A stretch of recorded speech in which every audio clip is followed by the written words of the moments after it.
Good afternoon, ladies and gentlemen. Welcome to St. Stephen's, not to one of our lunchtime concerts, but to our annual poetry recital, which has become a very welcome ritual. But ritual's too staid a word for something that's always fresh and new.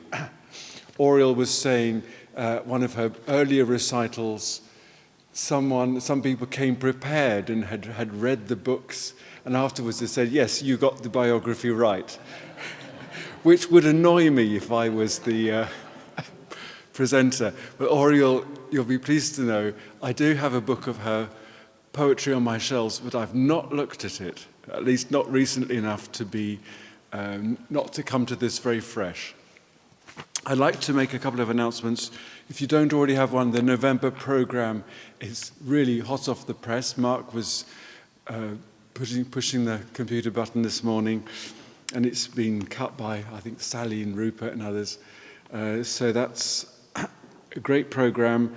Again, mainly classical, although at the end, the Olive Trio, who are graduates of the Royal Welsh School of Music and Drama, are also jazz musicians. So that's intriguing. They're both classically trained and jazz trained, and it's their first time here. The other three acts are absolute favourites here, so we're in for a treat in November. Also, apropos of poetry recital, and as it's this time of year, the remembrance season, there's an event involving soldier poets, the soldier poetry of World War I, a lecture with readings of the poems on Monday, the 7th of November at St. Mary's, Stoke Bishop. It's free, just turn up. So that's Monday, the 7th of November, which is a week today, at 7 p.m. and organised and presented by a friend at the back, Peter Weeks. Without further ado, let's give a warm welcome to our special guest today, Auriol Britton.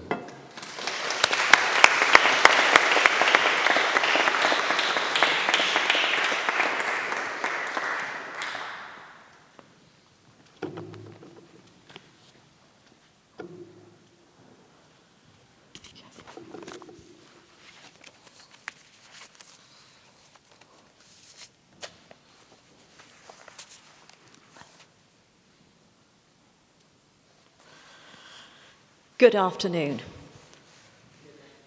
Yes. Elizabeth Barret Browning was born on the 6th of March, 1806, at Coxhoe Hall, between the villages of Coxhoe and Kellow, County Durham. Her parents, Edward Barret Moulton Barret and Mary Graham Clark. She was the eldest of 12 children. The family had made their fortune from the Jamaican sugar plantations.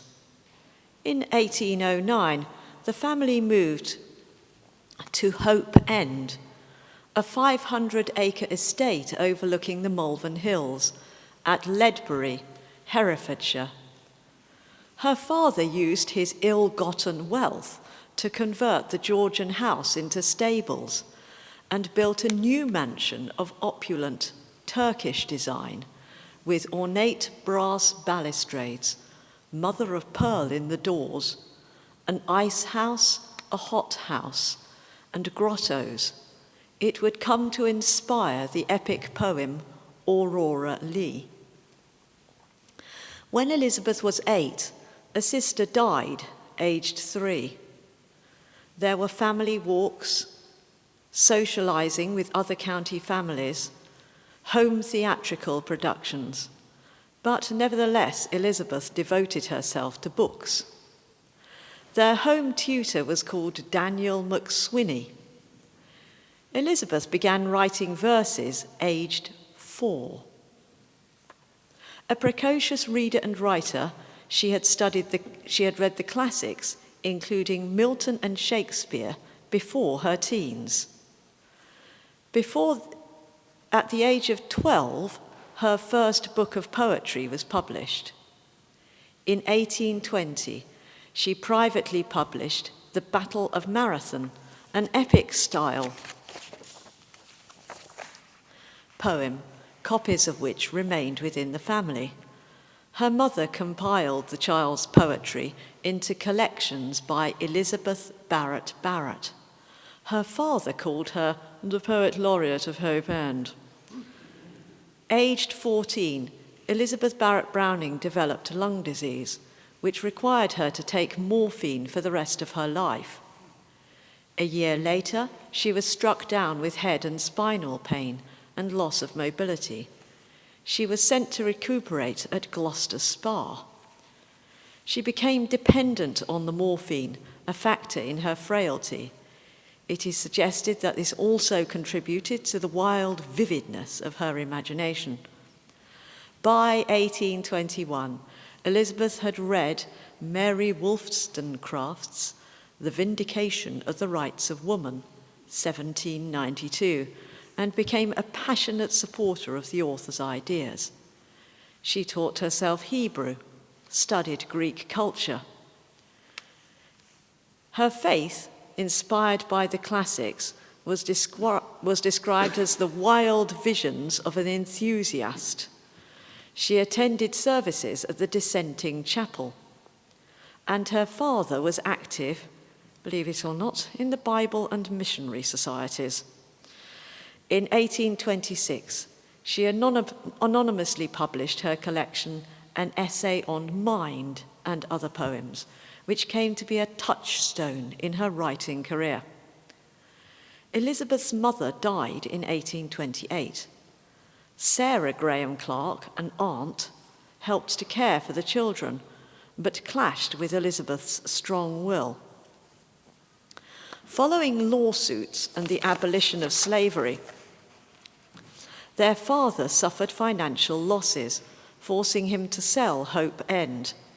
He would not discuss the situation, and the family was haunted by the idea of perhaps having to move to Jamaica. From 1833 to 35, Elizabeth lived at Sidmouth, a place now redeveloped and called Cedar Shade. 1833 saw the publication of her translation of Prometheus Bound. She studied Greek literature, including Homer and Aristophanes. In 1838, the family took up residence at 50 Wimpole Street, London. That same year, Elizabeth's collection, The Seraphim and Other Poems, appeared, the first volume of mature poetry under her own name. For reasons of ill health, lung disease, she lived with her brother Edward in Torquay, at a place now part of the Regina Hotel. In February 1840, Elizabeth's brother Samuel died of a fever in Jamaica. Then her brother Edward died in a sailing accident at Torquay in July that same year. Elizabeth returned to Wimpole Street in 1841. She spent much time in an upstairs room, seeing few people save for a close circle of intimates. For the next 3 years, she was prolific in poetry, translation, and prose. The poem The Cry of the Children, published in Blackwood's 1842, condemned child labour, raising support for Lord Shaftesbury's 10 hours bill. She contributed critical prose pieces to Richard Henry Horne's A New Spirit of the Age. There were 2 substantial essays for 1842 issues of The Athenaeum. In 1844, Poems in 2 volumes was published. It included A Drama of Exile and Lady Geraldine's Courtship. Not burdened with the domestic duties asked of her sisters, chance would be a fine thing, EBB could devote herself to a life of the mind, reading widely and corresponding. Poems made Elizabeth Barrett Browning one of the most popular writers. In January 1845, she received an admiring letter from Robert Browning, the poet, expressing love for her work. In May, the two met. They influenced one another's work. Their courtship is charted in the exchange of some 600 letters over the ensuing months. They married on the 12th of September, 1846, a private ceremony at St. Marylebone Church. It was kept a closely guarded secret from her father, of whom Elizabeth lived in fear. She continued to live at home for a further week before the pair eloped to Pisa. And do you know, I've often wondered how on earth that worked. I mean, what do? Do you go, thank you for the ring, darling, it's very beautiful, but I've got to take it off now and going back to my dad's? You know, that is just too bad a thing. She and her father remained unreconciled until his death in 1857. A loyal lady's maid, Elizabeth Wilson, witnessed the marriage and accompanied them to Italy. The couple were well respected, famous. In 1848, while in Pisa, Elizabeth wrote The Runaway Slave at Pilgrim's Point, describing the beating and abuse of an enslaved woman. It is surprising that this work, groundbreaking in its time, is not better known. And if I could give homework, I would say, we're not having any of that today, but I've read some of it, and I would say, yes, definitely go home and take a look at The Runaway Slave at Pilgrim's Point. Elizabeth Barrett Browning pronounced herself glad that slaves were virtually free when an Abolition Act passed in the British Parliament. Her father felt that abolition would ruin his business and continued to keep slaves until the act passed. In 1849, between miscarriages, their only child, Robert Wiedemann Barrett, was born in Florence. In 1850, the second edition of poems, including Sonnets from the Portuguese, a collection of 44 love poems, came out. Sonnets from the Portuguese is one of the greatest sonnet sequences in history and includes the famous line, "How do I love thee?" which we shall hear shortly. Elizabeth's popularity increased, and with it, her position as one of the poetic greats was confirmed. In 1851, Elizabeth's politically charged work, Casa Guidi Windows, was released, attempting to appeal to the people of Florence. Between 1851 and 1855, the couple visited London twice. In 1856, she published her most ambitious work, Auriol, mentioned earlier, a long blank verse poem, a melodramatic love story between a young girl and a misguided philanthropist. It was popular, but did not impress the critics.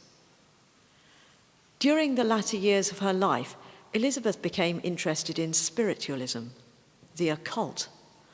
Her energy and attention were chiefly taken up by Italian politics, to an extent which alarmed her friends. In 1856, a Boston abolitionist publication published A Curse for a Nation, criticizing slavery in the US. It appears in Poems Before Congress, 1860. Elizabeth's last work, A Musical Instrument, was published posthumously. The couple spent the winter of 1860 to 61 in Rome, Elizabeth's health deteriorating. They returned to Florence in early June 1861. She developed a severe chill and died on the 29th of June, 1861. She is buried in the Protestant English ceremony cemetery in Florence. Elizabeth Barrett Browning believed that the religion of Christ was poetry glorified. His blood shone through in the poetry. She regarded herself as a congregational Christian, and she remains one of the most beloved of the Romantic movement. Okay, so I hope you like sonnets, because I've got lots of sonnets for you, and I think her reputation now chiefly rests upon the sonnets from the Portuguese, the 44 love sonnets, which she wrote after meeting Robert Browning.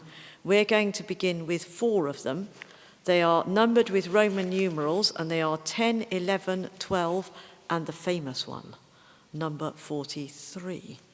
So these are sonnets from the Portuguese, 10, 11, 12, and 43. Yet love, mere love, is beautiful indeed, worthy of acceptation.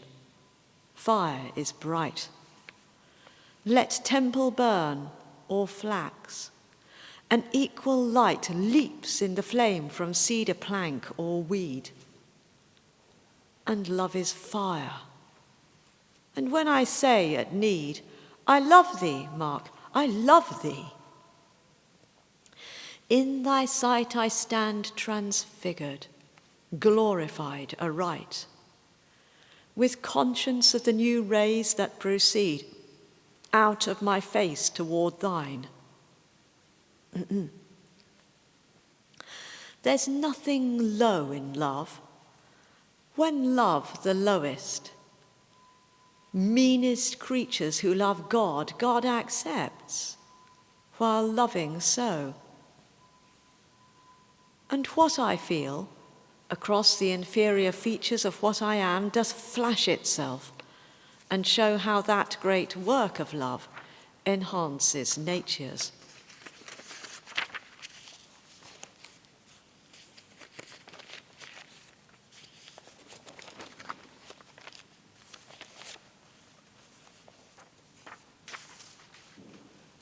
And therefore, if to love can be desert, I am not all unworthy. Cheeks as pale as these you see, and trembling knees that fail to bear the burden of a heavy heart. This weary minstrel life that once was girt to climb Aornus, and can scarce avail to pipe now 'gainst the valley nightingale, a melancholy music. Why advert to these things? O beloved, it is plain I am not of thy worth, nor for thy place. And yet, because I love thee, I obtain from that same love this vindicating grace, to live on still in love, and yet in vain to bless thee, yet renounce thee to thy face.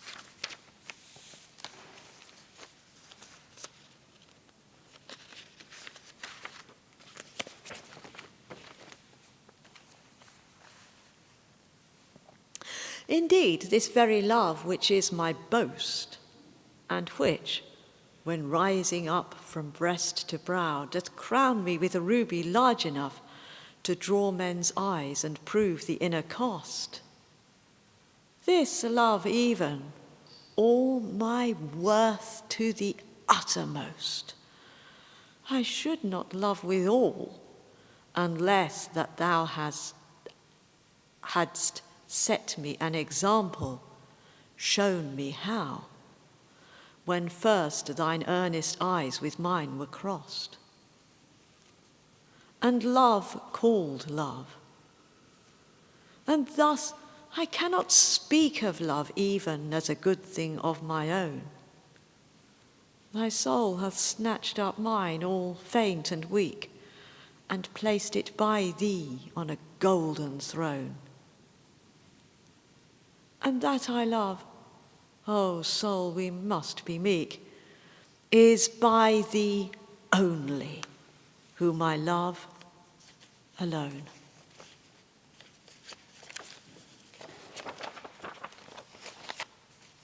And here comes the famous one.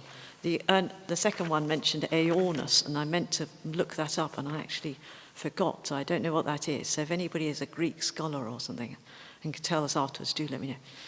Right, this is the famous one. How do I love thee? Let me count the ways. I love thee to the depth and breadth and height my soul can reach, when feeling out of sight for the ends of being and ideal grace. I love thee to the level of every day's most quiet need, by sun and candlelight. I love thee purely as men strive for right. I love thee freely as they turn from praise. I love thee with the passion put to use in my old Greece and with my childhood's faith. I love thee with a love I seemed to lose with my lost saints. I love thee with the breath, smiles, tears of all my life. And if God choose, I shall but love thee better after death. As I say, I think she is a master, Elizabeth Barrett Browning, of the craft of sonnet writing. She turns such a technically perfect kind of a sonnet. However, here comes the criticism. She's obviously very well read, and would that many of us poets today ourselves were better read. I'm not really much of a poet. I've written some poems, but anyway, would that our poets today were as well read as Elizabeth Barrett Browning. However, I think only the Sonnet 43, which I've read of those four, is really kind of her. I think she was in the others. They're just a little bit like she's trying to be Shakespeare or something. And I think that the last one is more genuine and in her own voice. But you can perhaps listen back afterwards on YouTube or something and think about that. I think the Sonnet 43 is more from the heart. And the others are, but I think she's kind of trying to be Shakespeare or something. I think she's trying to be a bit someone she's not and comparing herself. But that's just what I think. You don't have to take it. I'm not a scholar. You don't have to take any notice of that. Right, the next poem is called A Man's Requirements. Now, I think perhaps it could have been titled A Man's Demands. And so what is it? It's basically a list, isn't it? The next one is a glorified list. I do like a good list, and the next poem is a glorified list, effectively. And it's a list of all the things her loved one or whatever. It's a list of all the things your loved one wants, and then the paltry thing that perhaps you'll get. So this is a man's requirements. Love me, sweet, with all thou art, feeling, thinking, seeing. Love me in the lightest part. Love me in full being. Love me with thine open youth, in its frank surrender, with the vowing of thy mouth, with its silence tender. Love me with thine azure eyes, made for earnest grantings, taking colour from the skies. Can heaven's truth be wanting? Love me with their lids that fall snow-like at first meeting, Love me with thine heart, that all the neighbours then see beating. Love me with thine hand stretched out, freely, open-minded. Love me with thy loitering foot, hearing one behind it. Love me with thy voice, that turns sudden faint above me. Love me with thy blush that burns when I murmur, love me. Love me with thy thinking soul, break it to love sighing. Love me with thy thoughts that roll on through living, dying. Love me in thy gorgeous airs when the world has crowned thee. Love me kneeling at thy prayers with the angels round thee. Love me pure as muses do up the woodlands shady. Love me gaily, fast and true as a winsome lady. Through all hopes that keep us brave, further off or nigher, love me for the house and grave, and for something higher. Thus, if thou wilt prove me, dear, woman's love no fable, I will love thee half a year, as a man is able.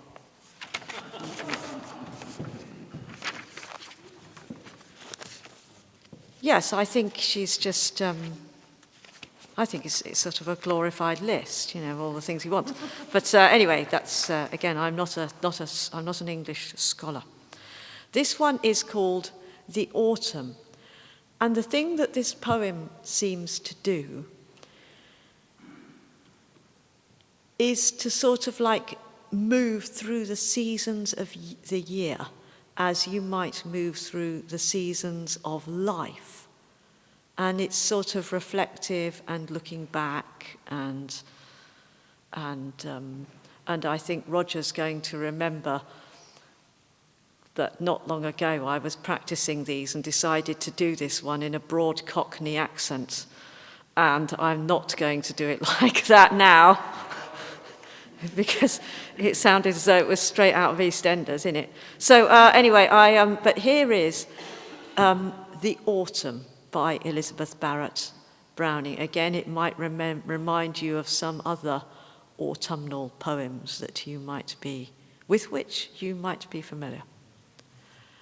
Go, sit upon the lofty hill and turn your eyes around, where waving woods and waters wild do hymn an autumn sound.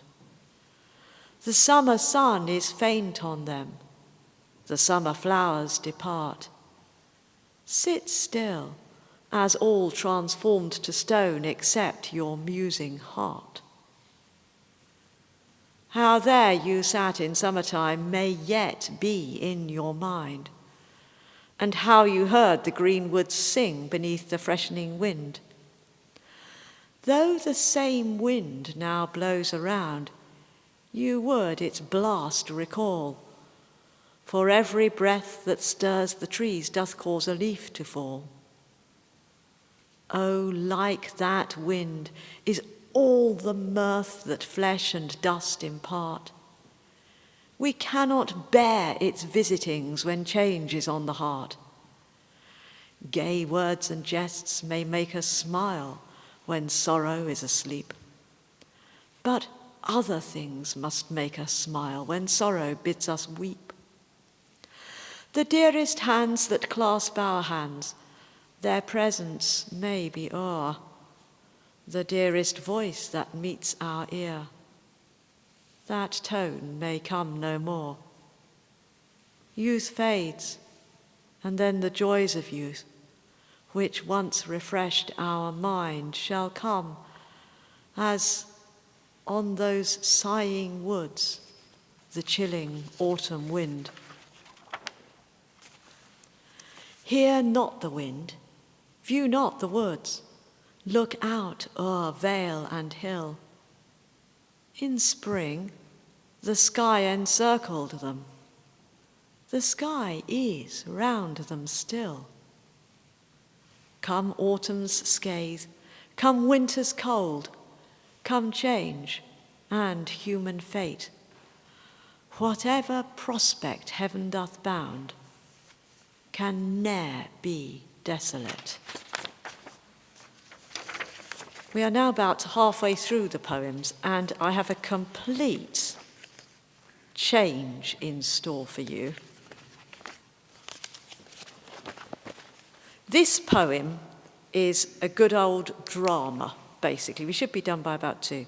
This poem is a good old drama. I think that both the characters in this poem are not particularly to be condoned. They are both trying to have their cake and eat it. However, it's not a great moral poem, this. Please be prepared. However, I wanted to include this because it's a good old drama, and she lets her hair down.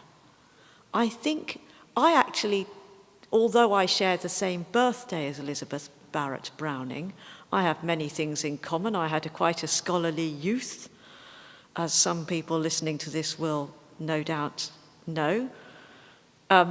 I had quite a scholarly youth. I'm a woman with one or more disabilities, the same as Elizabeth Barret Browning. I share her birthday.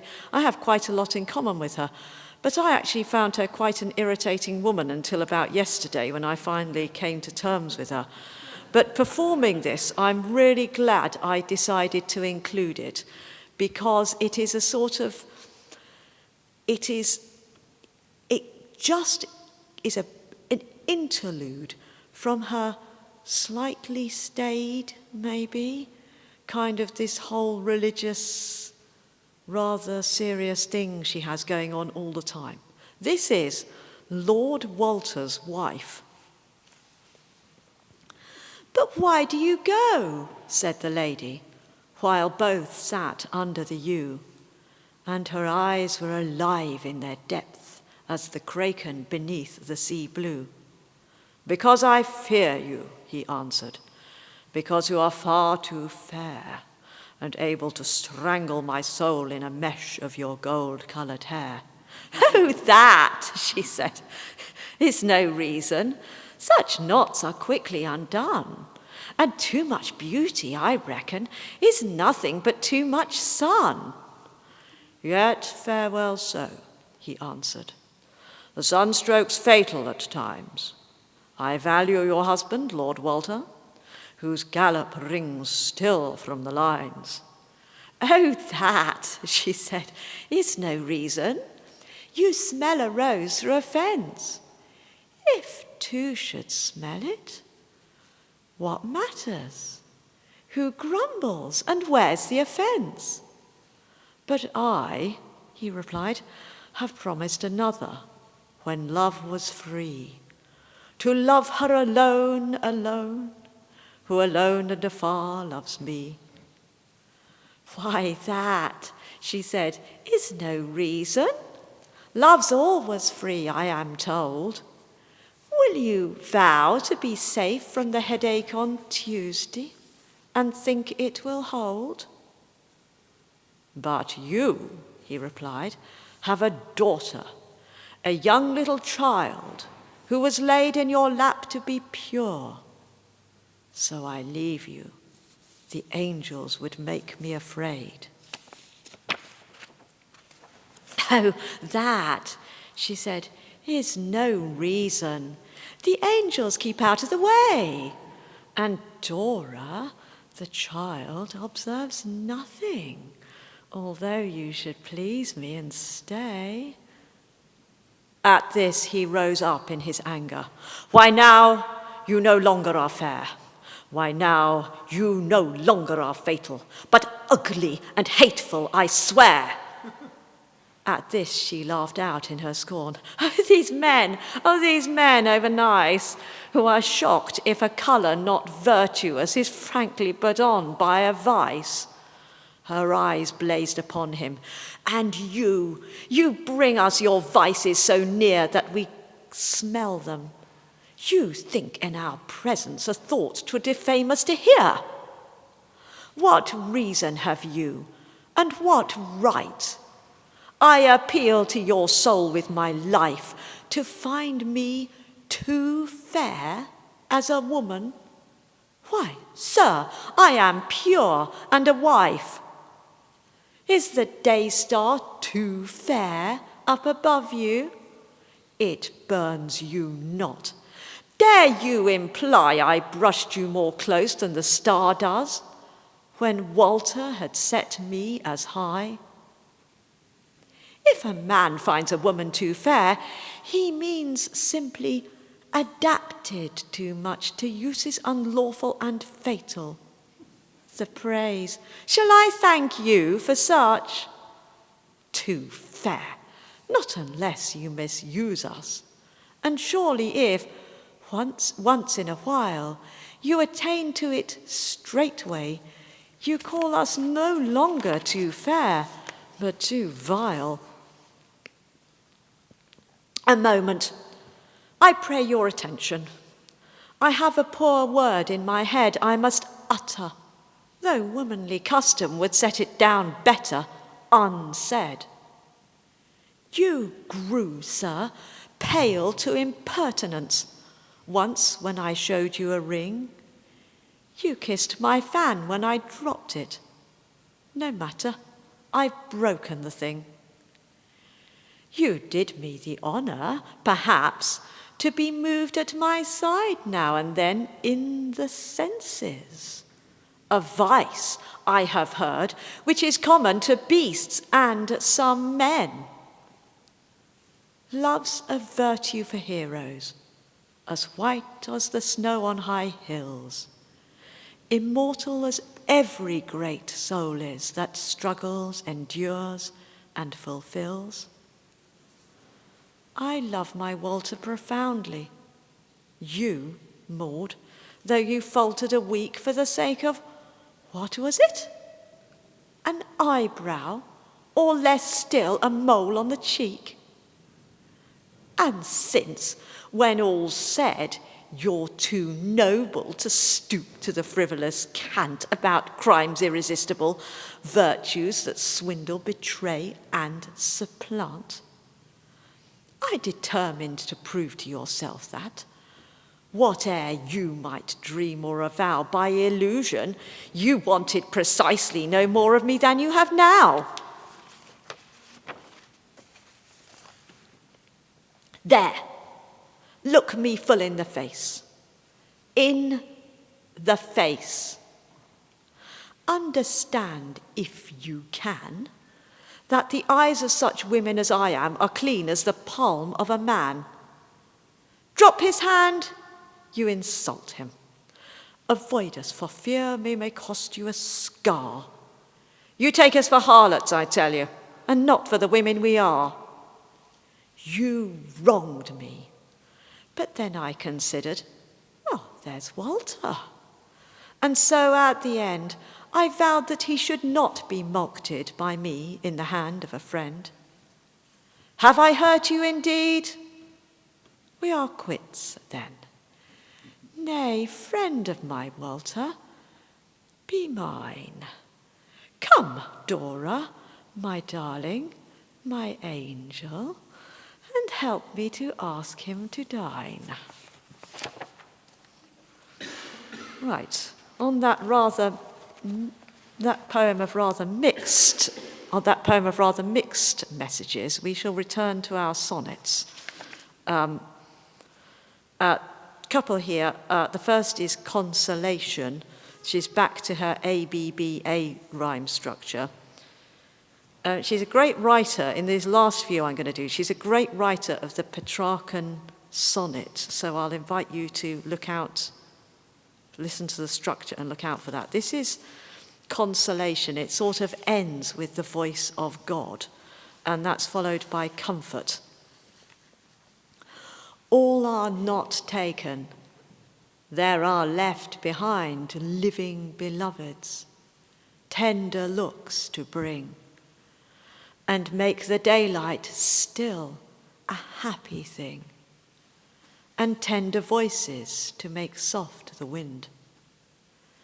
But if it were not so, if I could find no love in all the world for comforting, nor any path that hollowly did ring, where dust to dust the love from life disjoined, and if before those sepulchres unmoving I stood alone, as some forsaken lamb goes bleating up the moors in weary dearth, crying, "Where are ye, O my loved and loving?"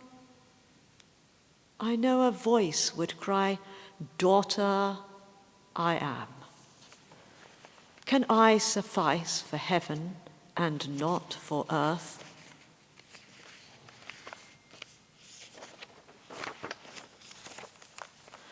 Speak low to me, my Saviour, low and sweet. From out the hallelujahs, sweet and low, lest I should fear and fall and miss thee so, who art not missed by any that entreat. Speak to me as Mary at thy feet, and if no precious gums my hands bestow, let my tears drop like amber, while I go in reach of thy divinest voice complete. In humanest affection, thus, in sooth, to lose the sense of losing, as a child whose songbird seeks the wood for evermore, is sung to instead by mother's mouth, till, sinking on her breast, love reconciled, he sleeps the faster that he wept before.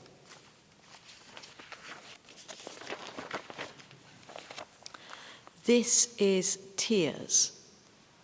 Now, I'm not sure, speaking honestly, that Elizabeth quite pitches this poem right.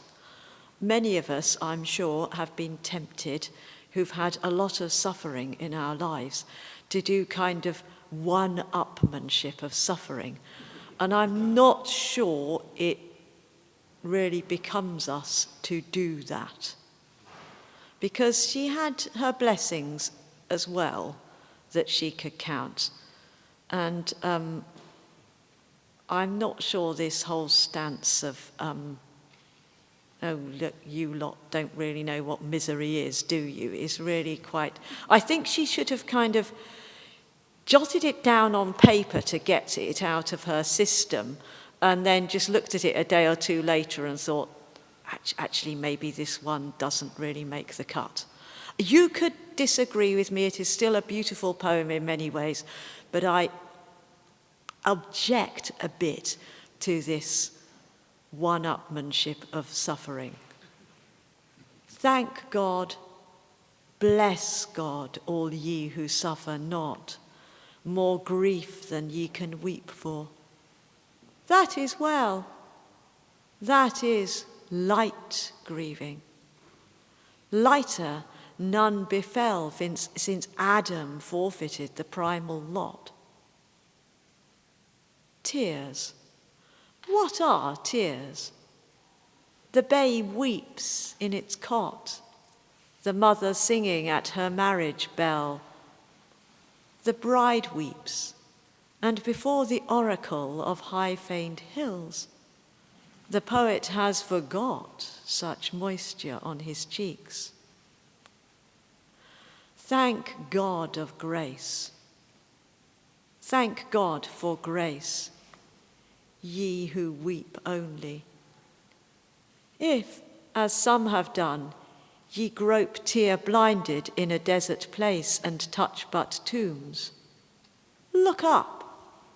Those tears will run down soon in long rivers down the lifted face, and leave the vision clear for stars and suns.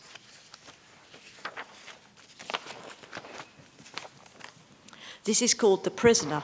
Actually, of all the sonnets I'm doing, this is my favourite, because it is a subject not often chosen for sonnets. You don't get many sonnets where a prisoner is at the centre, and I always like an unusual subject. And also, she thinks outside herself in somebody else's shoes. That's also why I like it.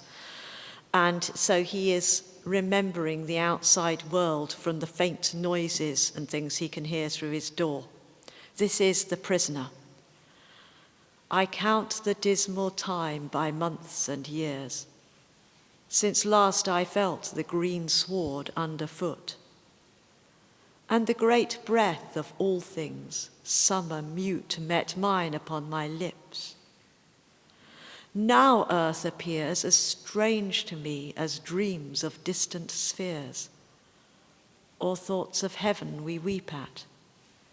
Nature's lute sounds on behind this door so closely shut, a strange, wild music to the prisoner's ears, dilated by the distance, till the brain grows dim with fancies which it feels too fine, while ever, with a visionary pain, past the precluded senses, sweep and shine streams, forests, glades, and many a golden train of sunlit hills, transfigured to divine.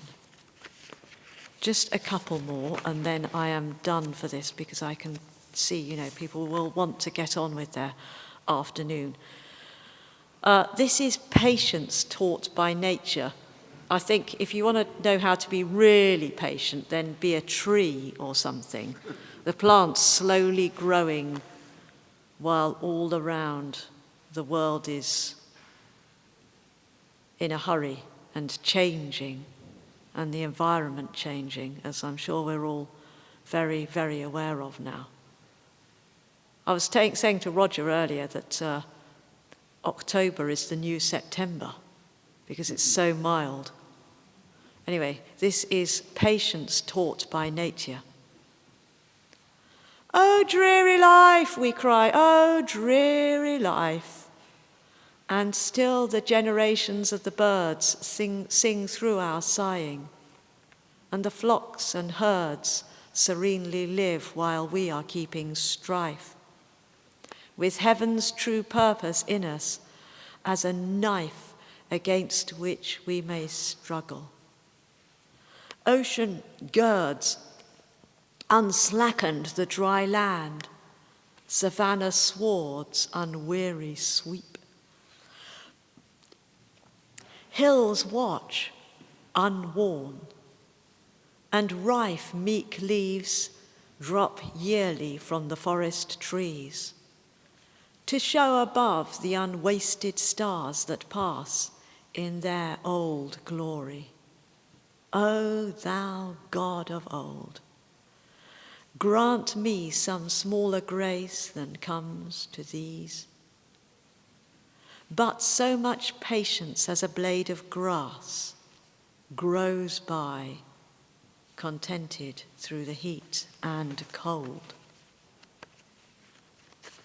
I'm not sure I really have done one or two of these justice. Some of you may know this, of course, back in the day, I used to, how many poetry recitals is it now? Anyway, I used to memorize the whole lot, and my mind is getting full like a sort of old computer, but I try to memorize at least some of it. And I can do Sonnet 43, but I'm not quite so fast on memorizing now. And so, ladies and gentlemen, as we draw to a close, thank you very much for coming here today. It is genuinely appreciated. Without a live audience, there would be no Lunchtime Live, and I'm sorry to overrun a little bit. You can see this on YouTube later in the week after a few days. I wish I could put all the poetry recitals on YouTube, but I'm committed to trying to do each new one. Please do give generously in the collection plate at the back. I'm not taking the remuneration, but it's good if we can afford to give the less established artists who perform something, at least towards their expenses. You will be aware of what a hammering entertainment and the arts have taken in recent years. Couple of quick commercials before I close. The Poetry Gold, ladies and gentlemen, Poetry Gold. I've got a Poetry Gold customer in the row in front of me on my right. Poetry Gold was a lockdown innovation of mine. It started on the 1st of July 2020, and it's all done by texts. It's a daily poetry text service. A short poetic thought is sent to your text messaging inbox, hopefully each morning, apart from when some people aren't well or oversleep or have got a flat battery or something. But yes, should be each morning, about 8 o'clock. And so if you would like some of that, please pick up one of the green and gold business cards, which I will quickly get out to the back. And the brochures as well, you can book up singing or poetry recitals. There are plenty of other poetry recitals that have been done that could be revised and repeated. Finally, I have merchandise for sale here. You can pay by either cash or card for Flowers of the Field CDs, £5 a piece. The Tree of Life Christmas cards, £5 for a pack of 6. They are, the money which went to Christian Aid has gone when they were printed, so that's already been done. So Flowers of the Field CDs, £5 a piece. Flowers of the Field CDs, £5 a piece. The Tree of Life Christmas cards, a Christmas tree on a black background, multicoloured, is £5 a piece. The Santa's Message, a published short story, is £2.50. I don't have any large print or braille copies with me, but I do have some at home. So if you need large print or braille, please tell me and I'll take down your details and send it out to you afterwards. But I couldn't carry everything, but we can get one to you if you need. So the CDs and the Christmas cards, £5 each. The Santa's Message storybooks, £2.50.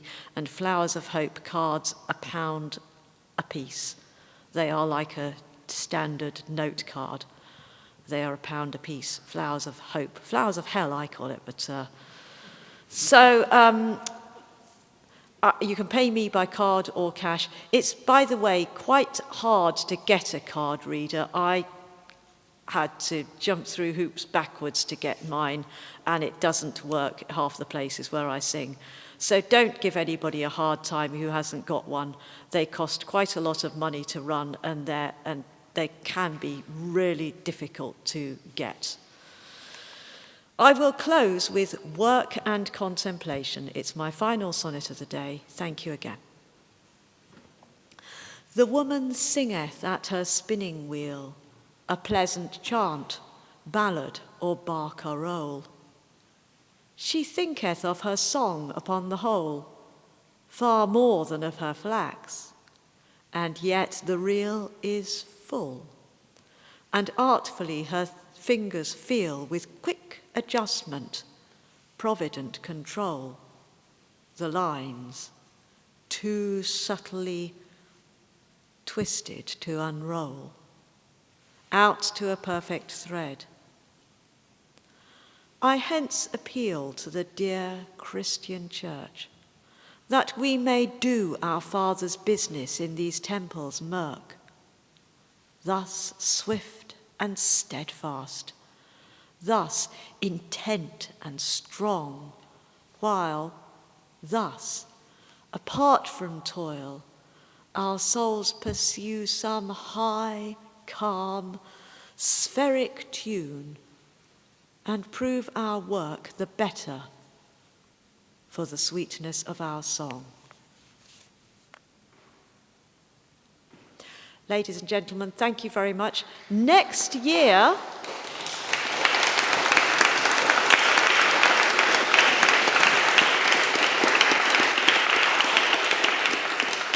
next time, by request of a loyal member of our audience here, it is Hilaire Belloc. Hilaire Belloc next time, ladies and gentlemen.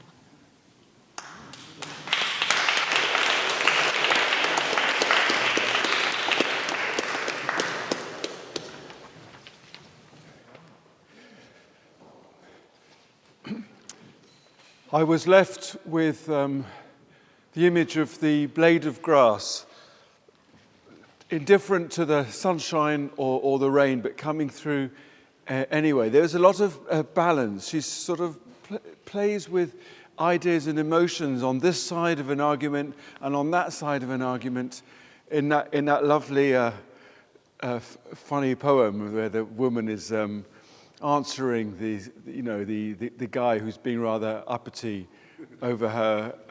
He's setting his boundaries. He's being very. He says no, it's all too far. But she's calling him out for his hypocrisy. She can see both sides of a coin.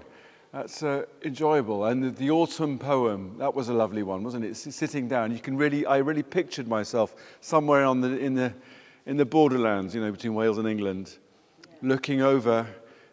Beyond the autumn colours of the trees up to the sky, she says, which is the same whether it's the spring or the summer. That's it's a rare thing to be able to bring in a poet. I mean, some of us have these poetry books on our shelves, but the world is rushing by and modern. But you help us to sit still, Auriol, and to remember what's on our shelves and to go back to them. So now I'm going to go back to these poems and read them again, and they'll be all the richer for having Elizabeth being brought alive to us in this Sunday afternoon. So thanks very much to Auriol Britton.